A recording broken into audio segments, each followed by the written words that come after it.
कर्ताव्य स्तोत्रम प्रभु यीशु मसीह के मीठे मधुर और सामर्थ्य नाम में फिर एक बार आप सबों को मेरा सलाम। मैं विश्वास करता हूं आप सब लोग स्वस्थ हैं और अपने जगहों पर आनंद को मना रहे हैं, क्योंकि आज का ये दिन जब मैं आपसे बात कर रहा हूं ये यहोवा ने बनाया है और इसलिए बनाया है ताकि हम इसमें आनंद में और मगनता में बने रहे। हालेलुया। प्रियो, प्रभु का वचन कहता है कि जितनों ने यहोवा की ओर दृष्टि की उन्होंने ज्योति पाई और उनका मुंह कभी भी काला ना होने पाया। आमीन।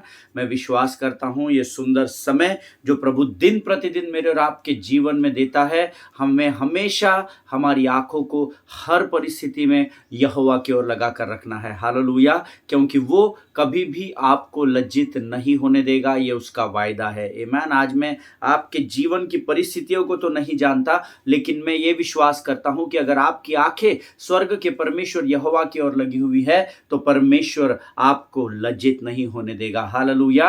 हम विजय से विजय की ओर बढ़ने वाली प्रजा का भाग है। आमीन। और आज फिर एक बार इस सुंदर भोर के समय में स्वर्ग का परमेश्वर हमारे मध्य में है और प्रभु का धन्यवाद हो कि इस समय में परमेश्वर हमसे फिर एक बार बातचीत करने के लिए उत्साहित है। हालेलुया। लेकिन क्या आप उन वचनों को प्राप्त करने के लिए, आप उन आशीषों को ग्रहण करने के लिए जो आज के इन वचनों के द्वारा प्रभु हमें देने वाला है, क्या आप उत्साहित है? क्या आप उन वचनों को ग्रहण कर सके? क्योंकि आपके जीवन में आशीषें वचनों के द्वारा आती है और जब आप वचनों को ग्रहण करते हैं और उसको गंभीरता से लेते हैं तो परमेश्वर आपके लिए आकाश के झरोखों को खोल देता है। हालेलुया। आमीन। आज इससे पहले कि हम अपने वचनों में आगे बढ़े, ऑफेंस वर्सेस फॉरगिवनेस, हम लोग इस विषय को सीख रहे हैं और हम पौलुस, बरनबास और मरकुस के जीवन के द्वारा इन बातों को सीख रहे हैं। मैं प्रभु का धन्यवाद देता हूं। अद्भुत काम परमेश्वर इस अध्ययन के द्वारा लोगों के जीवनों में कर रहा है। अगर आप इन वचनों के द्वारा आशीषित हो रहे हैं तो आप ज़रूर कमेंट बॉक्स में अपने गवाहियों को लिखिएगा। अगर आपको कोई प्रश्न भी है तो भी आप कमेंट बॉक्स में लिख सकते हैं, मेरे ईमेल आईडी पर मुझे भेज सकते हैं, आप मुझे फ़ोन कॉल्स कर सकते हैं। मैं पूरी कोशिश करूंगा कि मैं आपके प्रश्नों का उत्तर दे सकूं। हालेलुया।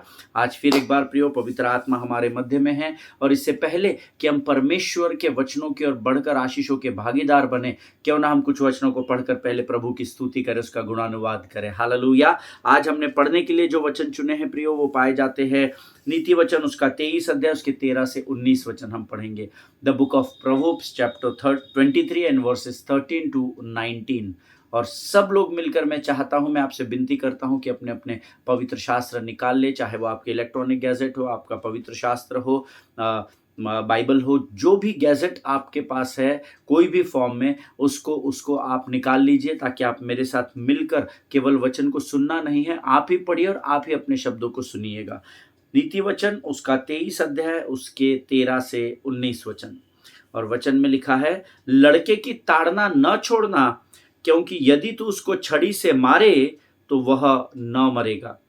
तू उसको छड़ी से मारकर उसका प्राण अधोलोक से बचाएगा।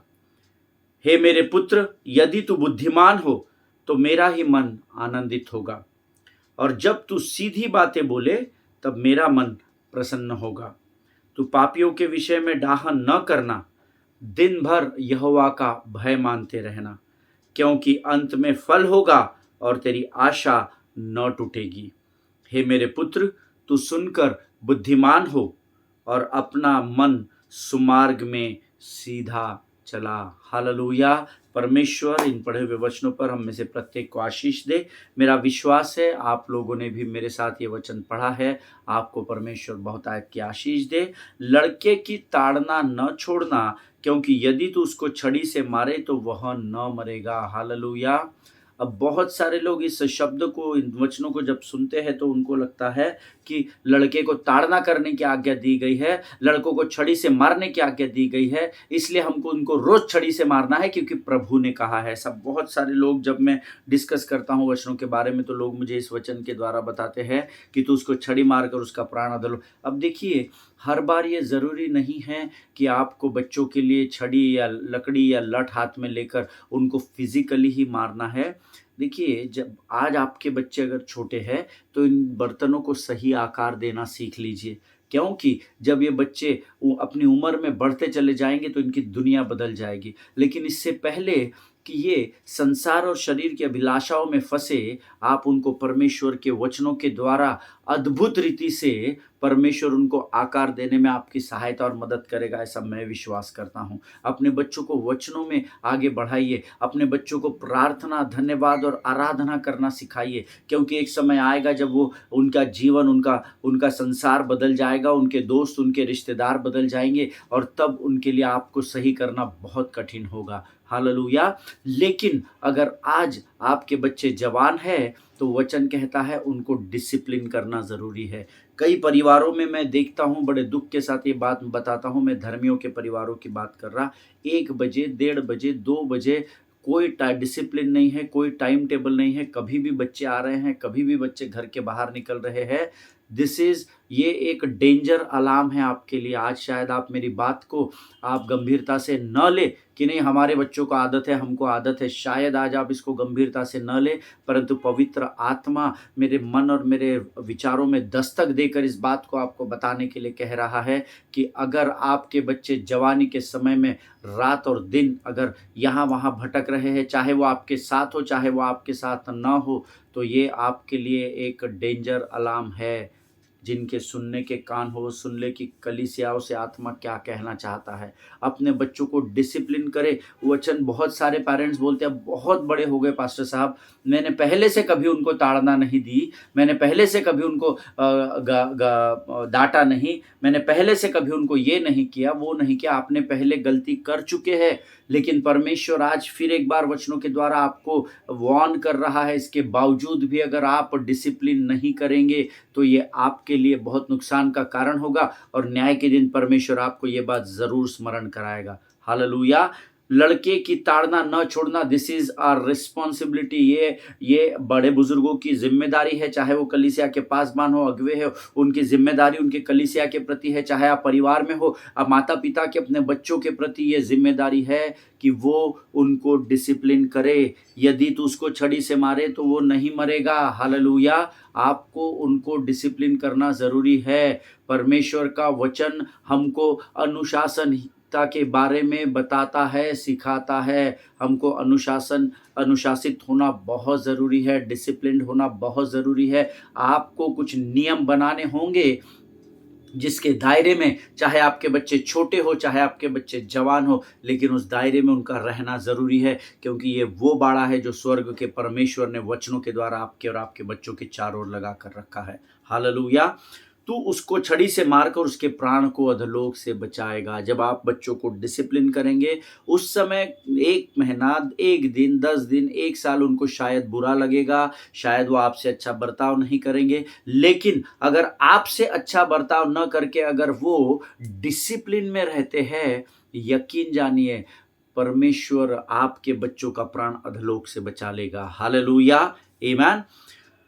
हे मेरे पुत्र, यदि तू बुद्धिमान हो तो मेरा ही मन आनंदित होगा। आमीन। नीति वचन बुद्धि की किताब है और उसको पढ़ने से बुद्धि प्राप्त होती है, ऐसा लिखा हुआ है। जो इसको गंभीरता से ग्रहण करते हैं, परमेश्वर उनको बुद्धि से भरता है। और वचन में लिखा है, जब आप बुद्धिमान होते हैं तो स्वर्ग का परमेश्वर आनंदित होता है। आमीन।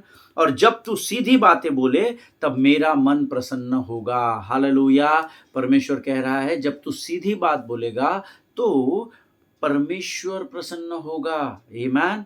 आपको वचनों को, अपने व्यवस्था की पुस्तक को अपने मन में, चित्त में रखना है, ताकि आप जो भी बात बोलेंगे ना, वचन यहाँ जो डिपॉजिट है वो यहाँ से बाहर होंगे और परमेश्वर प्रसन्न होगा। आमीन। तू पापियों के विषय में डाहा न करना, दिन भर यहोवा का भय मानते रहना। इस बात को अपने पवित्र शास्त्र में अंडरलाइन कर ले। मेरे पवित्र शास्त्र में पहले से किया हुआ है, लेकिन आप इस वचन को ज़रूर अंडरलाइन करना। 17 और 18 वचन बहुत इंपॉर्टेंट है। 17 और 18 वचन, तू पापियों के विषय में डाहा नहीं करना। पास साहब 2 नंबर की कमाई है, बहुत काला धन है उनके पास, हम इतना कमा रहे, 3-3 जन, 4-4 जन, हमारे पास इतनी सुख सुविधाएं नहीं है, अकेला आदमी कमा रहा है।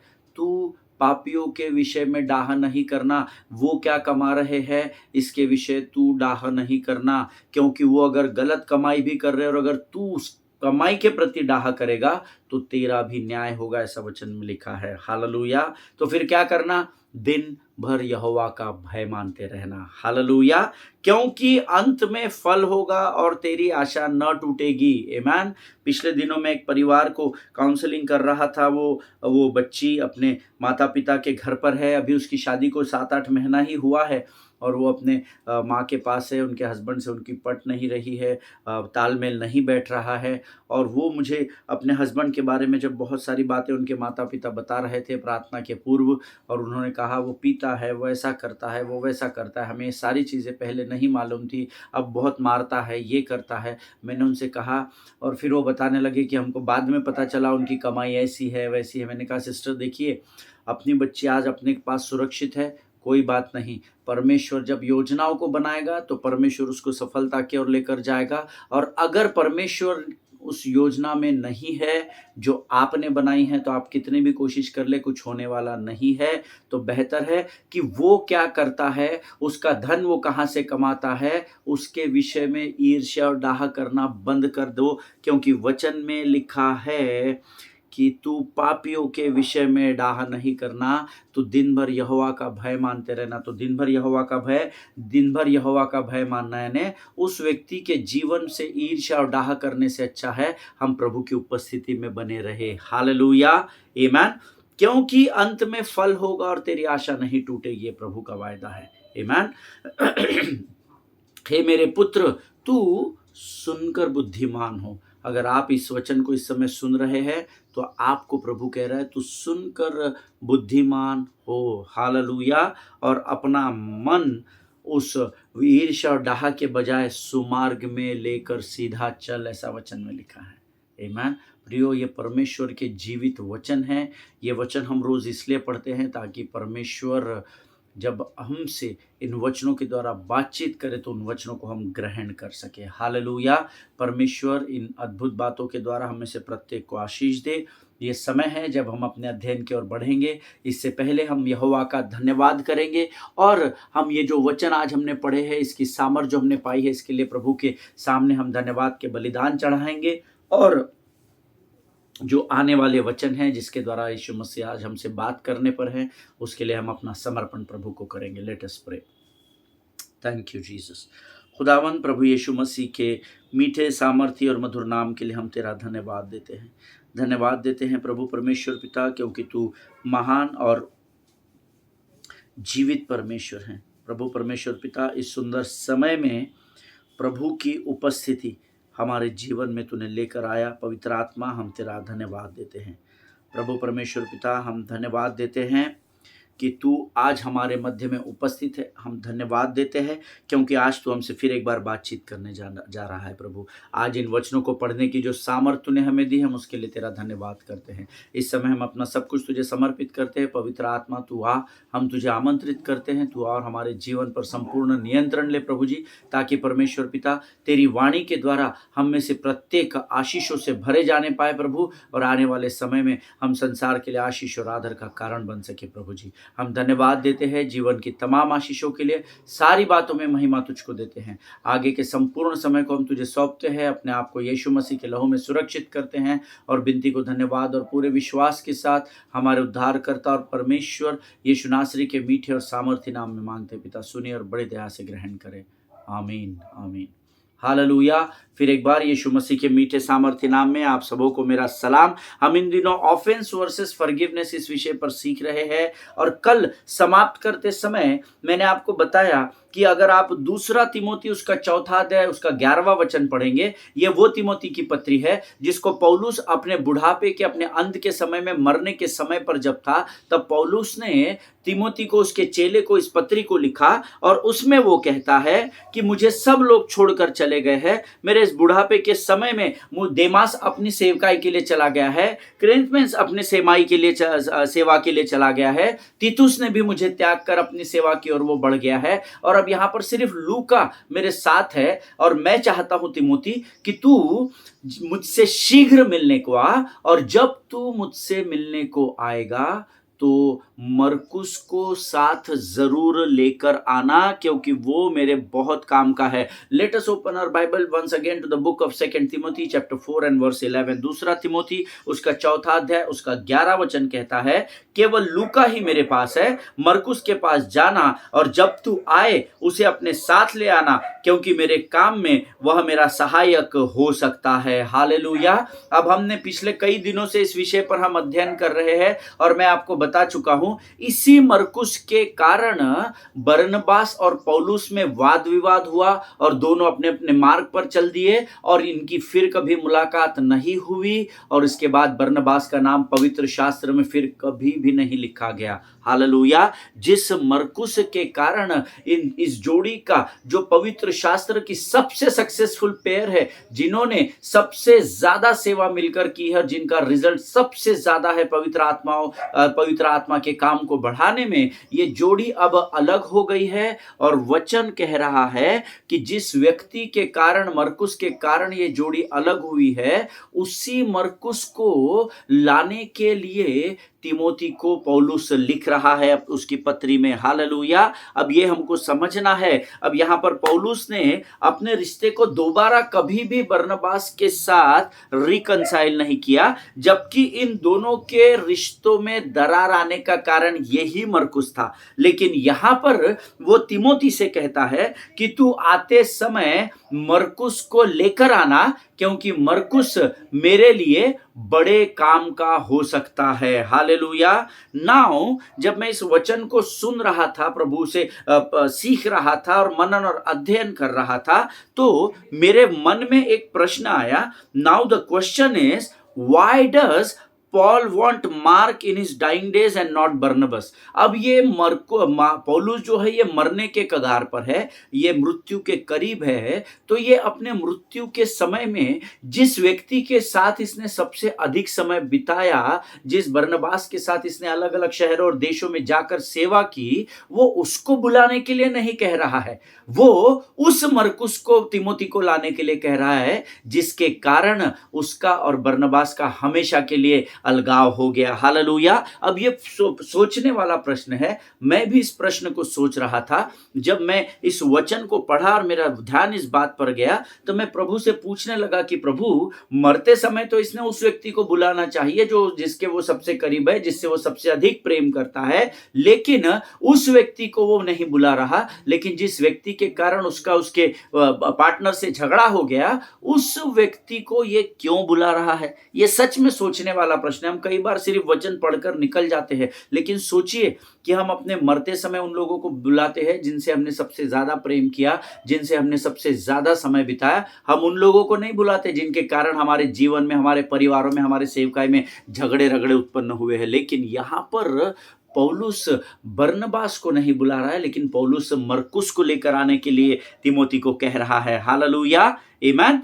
इवन इस प्रश्न का उत्तर तो मुझे भी सटीक रूप से प्रभु से मैंने प्राप्त नहीं किया, है ना। Even I don't know why पौलुस ने मरकुस को क्यों बुलाया और मरते समय बरनबास को क्यों नहीं बुलाया, इसका उत्तर मेरे पास भी नहीं है।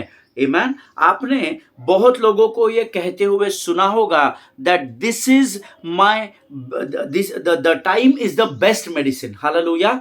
कई लोगों को, हम भी जब सेवकाई में जाते हैं और लोग अपने दुखों को, अपने परेशानियों को हमसे साझा करते हैं, तो हम उनको बोलते हैं कि ब्रदर रुके रहो, सिस्टर रुके रहो, क्योंकि समय सबसे अधिक अच्छी औषधि है। समय से टाइम विल हील एवरीथिंग, ऐसा हम सबको कहते हैं। आपने भी ये कहते हुए या आपने भी सुना होगा या किसी से ये कहा होगा कभी ना कभी कि समय धीरे धीरे धीरे धीरे सारी बातों को ठीक कर देता है। हालेलुया। और यहाँ एग्जैक्टली यहाँ पर ऐसा ही हुआ। आमेन। बाइबल में लिखा है, here an extended amount of time has passed between Acts 15 and 2 Timothy. Amen. अब यहाँ पर क्या हुआ, 15 प्रेरितों के काम उसके 15 अध्याय में यहाँ पर अलगाव हुआ है और पौलुस से वो अलग हो गया और बरनबास से ये अलग, मरकुस और बरनबास से पौलुस अलग हो गया और अपनी सेवकाई में व्यस्त हो गया। और अब यहाँ पर क्या हुआ है, प्रेरितों के काम 15 अध्याय से लेकर अब दूसरे तिमोथी के लिखे जाने तक, अब इसके बीच में एक बहुत सारा समय निकल गया है, पास हो गया है। और अब यहाँ पर पौलुस इतने साल अपनी सेवा में रहा होगा, बरनबास अपनी सेवा कर रहा है, मरकुस अपने सेवा में व्यस्त होगा। और इसीलिए कई लोगों को आपने कहते हुए सुना होगा, the time is the best medicine. समय के हाथ में कुछ चीजें हमको सौंपनी होती है ताकि परमेश्वर समय के साथ उसकी इच्छा और योजनाओं को आपके जीवन में पूर्ण कर सके। Hallelujah, amen. So as I told you in the first point, not only some relationship can be restored, तो जैसे ही कि मैंने आपको इस अध्ययन की शुरुआत के पहले पॉइंट में बताया था कि there are some relationship which can not be restored और रिकनसाइल। ऐसे कुछ रिश्ते होते हैं हमारे जीवन में जो कभी भी पुनर्स्थापित नहीं हो सकते हैं। आमेन। But my second point is, लेकिन मैं आज आपको अपने दूसरे पॉइंट के विषय में बताना चाहता हूं, you can't rush reconciliation. Hallelujah. अब तक हमने पहला पॉइंट सीखा कि कुछ रिश्ते हम वापस पुनर्स्थापित नहीं कर सकते, जैसे पौलुस और बरनबास का रिश्ता।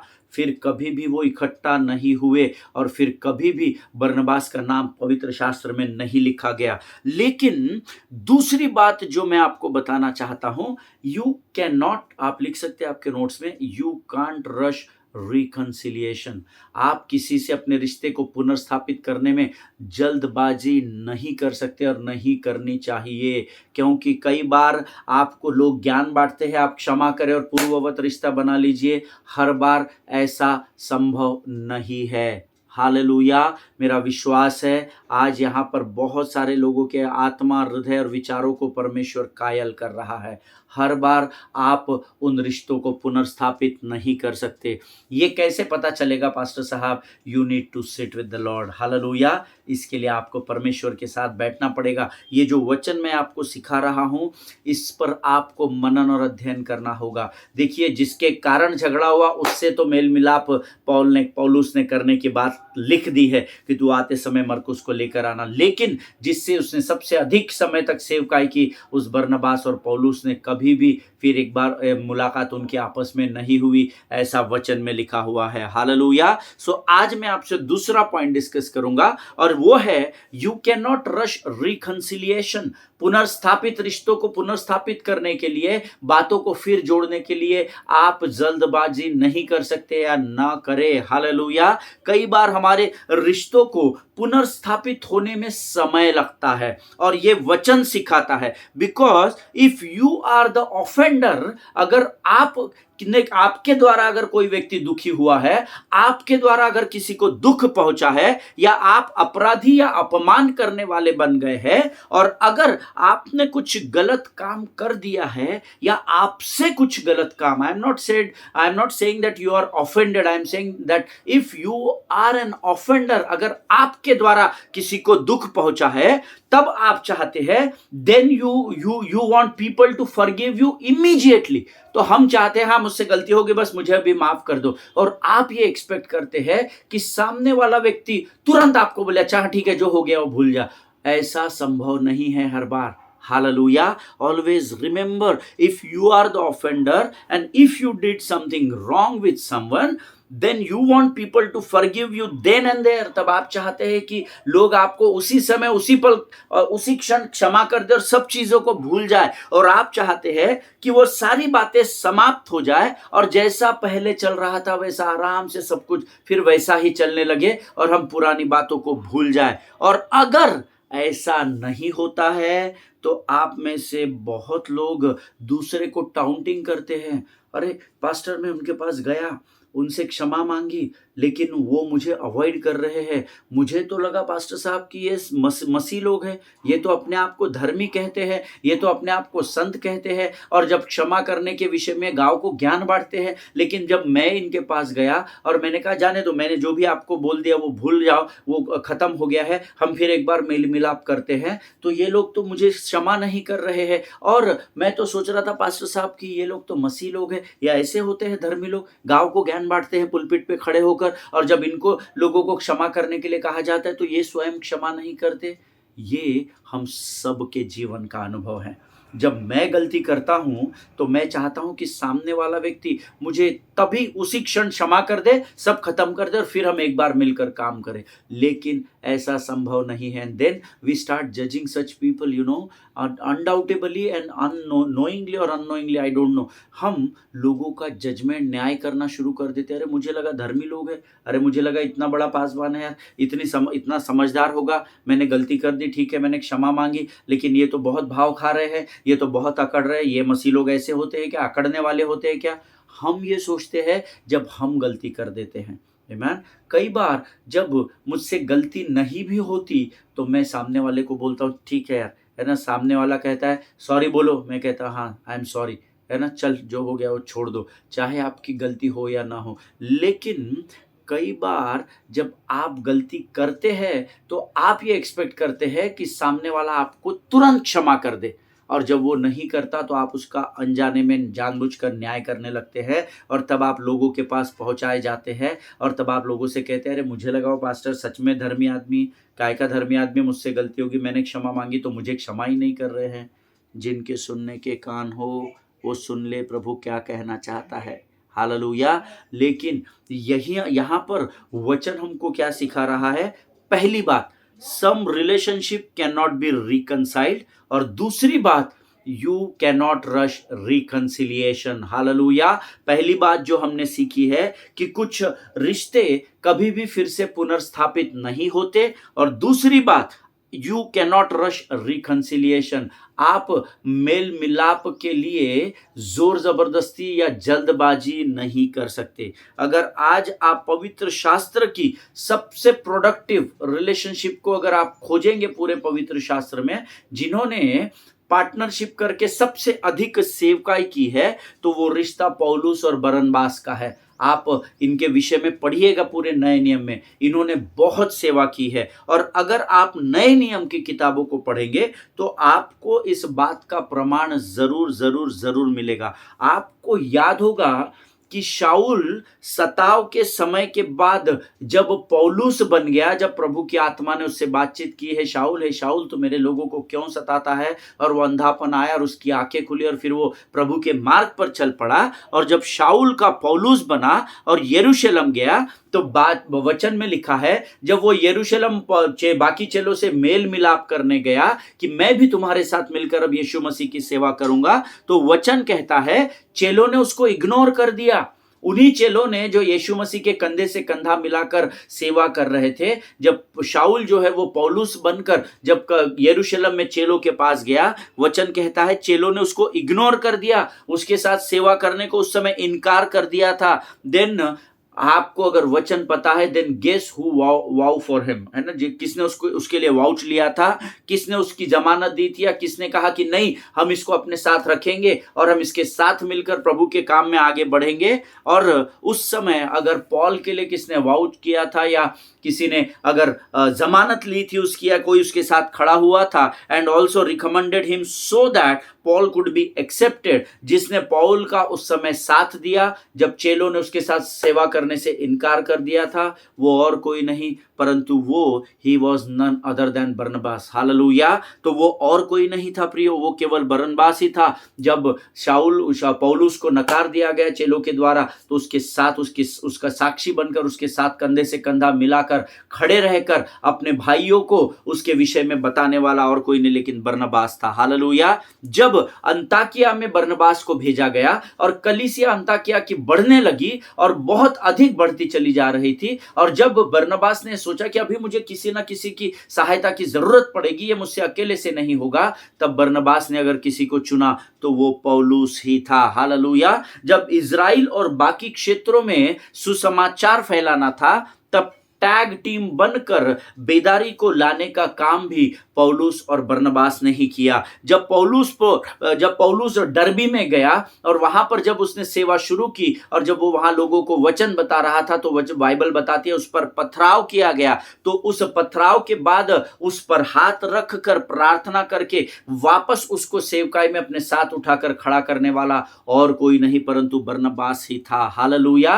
Actually if you look into the Bible, Bible, there is no relationship in this book as productive as Paul and Barnabas. Amen. अगर आप पवित्र शास्त्र में खंगालेंगे पूरा पवित्र शास्त्र, तो बरनबास और पौलुस से अधिक सक्सेसफुल जोड़ी, टैग टीम कोई भी आपको पवित्र शास्त्र में नहीं दिखेगी। हालेलुया। लेकिन पौलुस का मरकुस को क्षमा न करना पौलुस और बरनबास की सेवकाई में सेंध लगा गया, और वचन कहता है उसके बाद उन्होंने इकट्ठे कभी भी सेवकाई नहीं की। हालेलुया। सिर्फ मरकुस के, बरनबास चाहता था मरकुस साथ में सेवा करे, पौलुस अपने अनुभव के कारण चाहता था वो मरकुस के साथ सेवा न करे।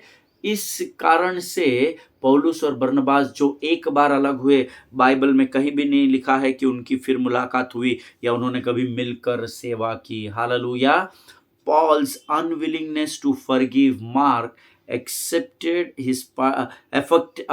his partnership with Barnabas, for which God has ordained them. Hallelujah. देखिए, पौलुस का मरकुस को क्षमा न करना इतना भयंकर था कि उसके कारण पौलुस और बरनबास की ये जोड़ी, जो पवित्र शास्त्र की सबसे सक्सेसफुल टैग टीम थी प्रभु के राज्य को बढ़ाने में, एक क्षमा न करने के कारण, पौलुस का मरकुस को क्षमा न करने के कारण ये दोनों अलग हो गए, क्योंकि इनके अलगाव के कारण परमेश्वर के राज्य में जरूर फर्क पड़ा होगा, ऐसा मैं विश्वास करता हूं। Hallelujah. Why? Because Paul and Barnabas were ordained by God. Hallelujah. क्योंकि हमने कल अध्ययन किया था, पौलुस और बरनबास को परमेश्वर ने अभिषेक से भरा था और एक किया था। always remember, never forget this, write it down in your notes.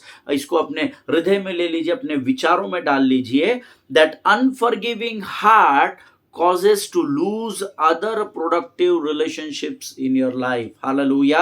आपका क्षमा न करने का जो हृदय होता है, वो आपके इस संसार के बहुत सारे रिश्तों पर असर डाल देता है। हालेलुया। हम लोगों को लगता है छोड़ना, मेरे बगैर उनका क्या आता है, नहीं क्षमा करूंगा मैं। आपका ये एडमेंसी जो होता है, आपका ये जो हृदय को कठोर करने वाली बात है, आपका ये जो अभिमान और घमंड है, ये आपके बहुत सारे रिश्तों में इस पृथ्वी पर दरार डाल देता है। हालेलुया।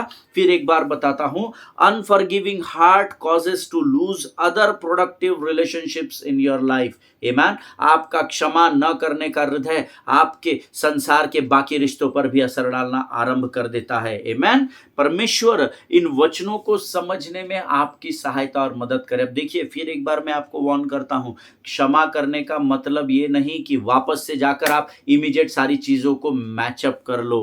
हालेलुया। मैंने आपको अभी बताया था कि दो बातें हैं जो हम सीख रहे हैं।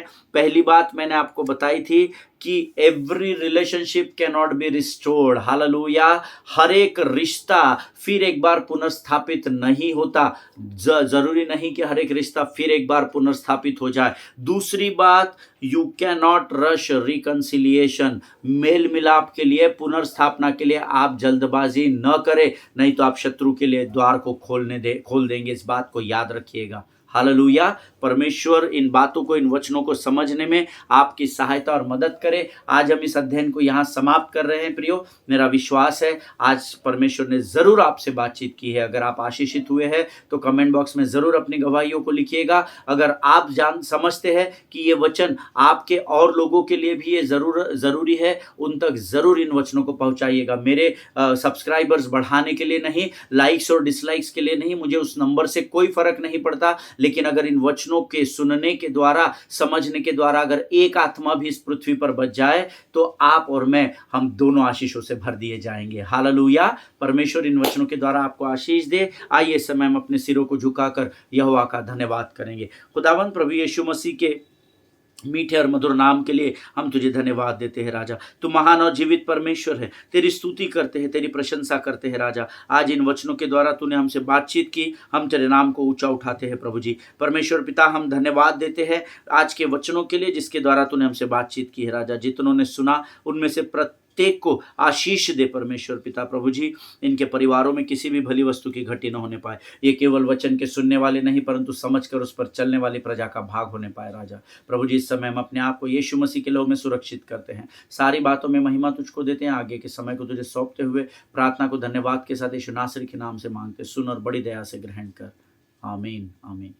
हालेलुया। परमेश्वर आप सबों को बड़ी बरकत और बड़ी आशीष दे। इज़राइल के लिए प्रार्थना करें, भारत देश के लिए प्रार्थना करें, अपने पासबानों के लिए, उनके परिवारों के लिए ज़रूर प्रार्थना करें। एक दूसरे को प्रार्थना में उठाकर रखें और स्मरण रखिए कि आज का दिन यहोवा ने बनाया, इसलिए हमको इसमें मगन और आनंदित होने की ज़रूरत है। हालेलुया। हम कल फिर मुलाकात करेंगे। सभी को जय मसीह की। God bless you all.